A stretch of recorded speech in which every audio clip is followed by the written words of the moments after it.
श्री स्वामी समर्थ.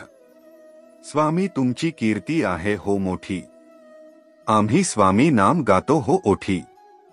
आनंदाने भरा आमचं घरन कोठी, नित्य घडूद्या आपल्या भेटी गाठी.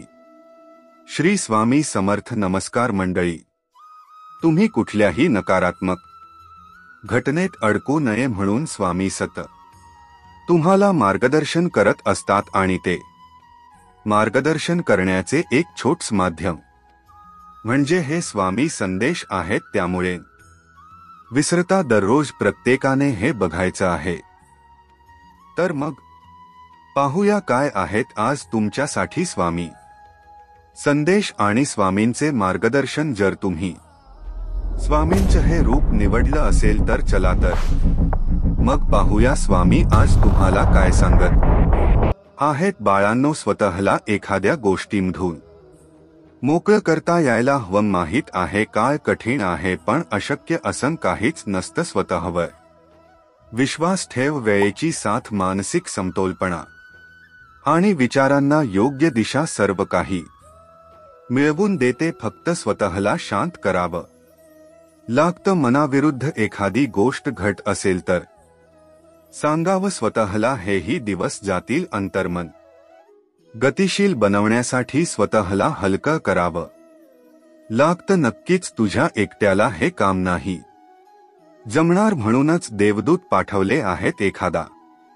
आपल्या परिवारातला सदस्यच कदाचित देवदूत बनून तुझ्यासमोर उभा राहील. तुला मार्ग नक्की मिळणार. चिंता करू नकोस, तू आमच्यावर सर्व सोपवला आहेस ना. मग आता काय करायचं ते आम्ही पाहून घेतो. तू फक्त प्रयत्न कर. आजच्या या संदेशासाठी आम्ही तुमची निवड केली आहे.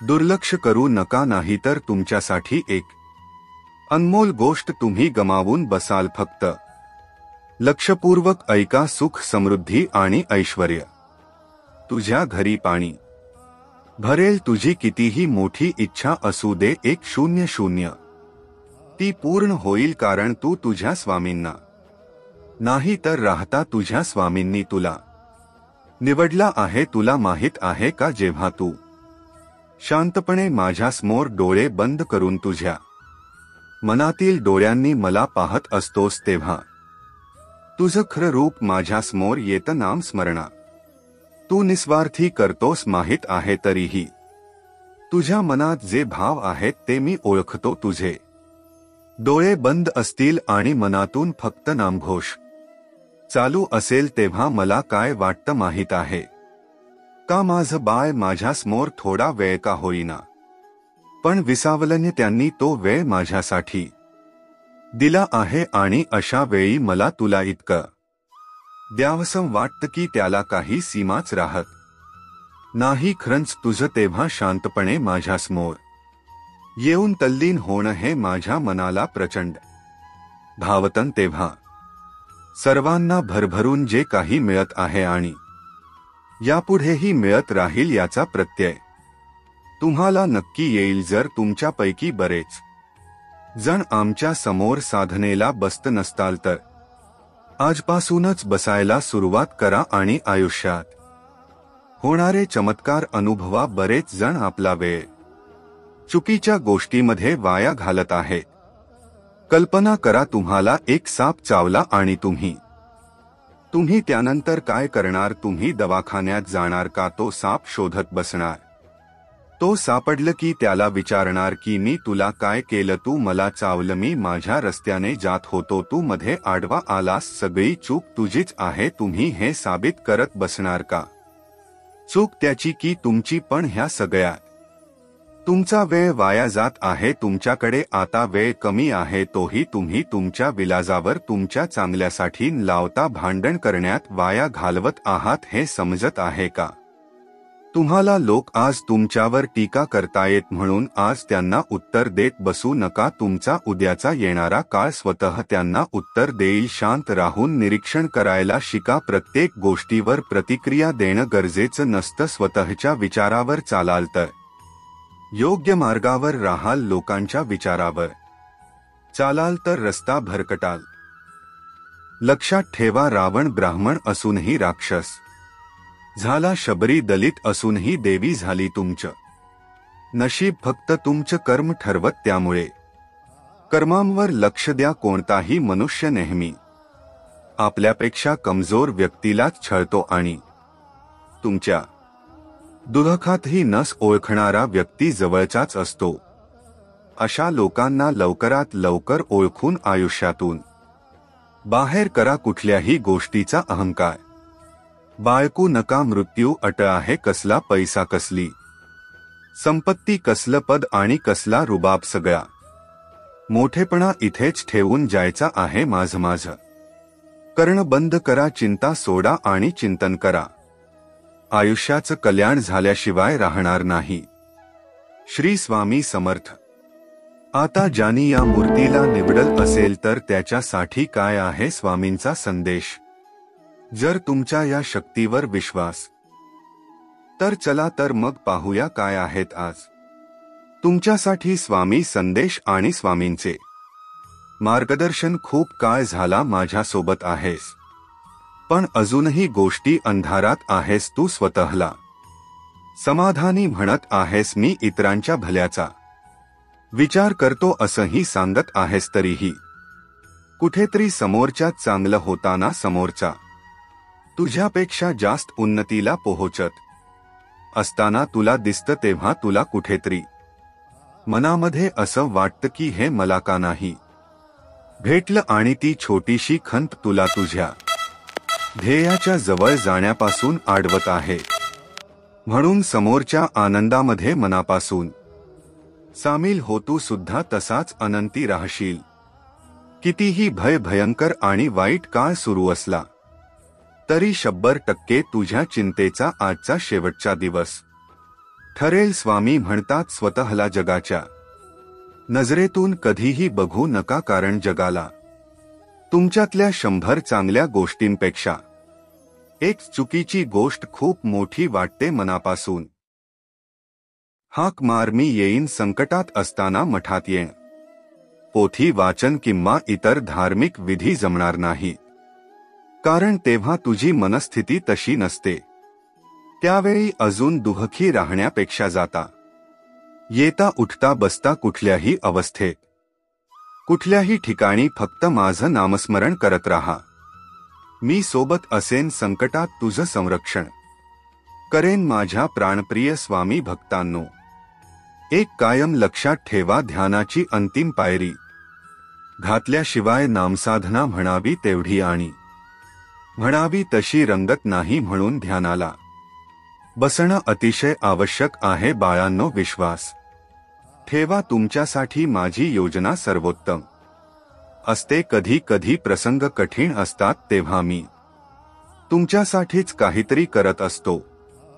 हिम्मत नको हारू, प्रयत्न करत राहा. आज तुझं काम नाही झालं तरी काय झालं, उद्या होईल किंवा त्यानंतर होईल. तू मनापासून प्रयत्न कर. मी आहे बाळा, संकट तर तुला येतच राहणार, त्यातून तर कोणीही सुटत नाही. भले भले तुझी साथ सोडतील, तुला एक पाडतील, तुझ्यावर हसतील, तुझा द्वेष करतील, तुझ्या जीवाभावाची माणसं सुद्धा तुला एक पाडतील. तू अद्वल होशील, निराश होशील. क्षणभर तुला वाटेल की सगळं संपलं आहे. तेव्हा एक लक्षात ठेव, जेव्हा सर्व आशा आपलेपणा संपतो तेथूनच तुझ्या या ब्रह्मांड नायकाचा खेळ सुरू होतो आणि सर्व अशक्य ते शक्य होतं. तुझ्या वाटेचं दुःख तू भोगून संपवला आहेस. तुझ्या वाटेचं सुख तुला मिळणार. कर्मांवर विश्वास ठेव, अपेक्षेपेक्षा जास्तच मिळणार. श्री स्वामी समर्थ. जर तुमच्या या शक्तीवर विश्वास असेल तर आत्ताच एक लाईक करायला विसरू नका. श्री स्वामी समर्थ. जर तुमचा या शक्तीवर विश्वास असेल तर लक्षात ठेवा, पूर्ण विश्वासाने आज हात जोडून स्वामींसमोर बसून जे काही मनात आहे ते सर्व सांगायचं आहे तुमच्यावर आणि तुमच्या सहकुटुंबावर. स्वामींची सदैव कृपा राहो हीच स्वामी चरणी प्रार्थना. जिथे स्वामी पाय तिथे न्यून काय, स्वयंभक्त प्रारब्ध घडवी ही माय. तर तुम्ही हा पर्याय निवडला आहे किंवा स्वामींचं हे स्वरूप निवडलं आहे? तर चला तर मग पाहूया काय आहेत आज तुमच्यासाठी त्यांचे मार्गदर्शन. जेव्हा गोष्ट तुझ्या मर्जी प्रमाणे होत असते तू आनंदी असतोस. तुला तुझी सेवा कळते कारण त्यामध्ये सर्वस्वी देवी इच्छा असते म्हणून सगळं अनुकूल घडत असतं. पण कधीतरी तुला हवी असणारी गोष्ट तुला मिळत नाही तेव्हाही तू भरपूर सेवा देतोस पण तरीही ती गोष्ट मनासारखी होत नाही. कारण माझ्यासाठी तुझी सुरक्षा जास्त महत्वाची असते. ज्या गोष्टीने तू सुरक्षित होणार आहेस ती गोष्ट तुझ्यासमोर पर्याय म्हणून येते. तिचा स्वीकार कर बाळा, त्याने तुझा त्रास टळेल.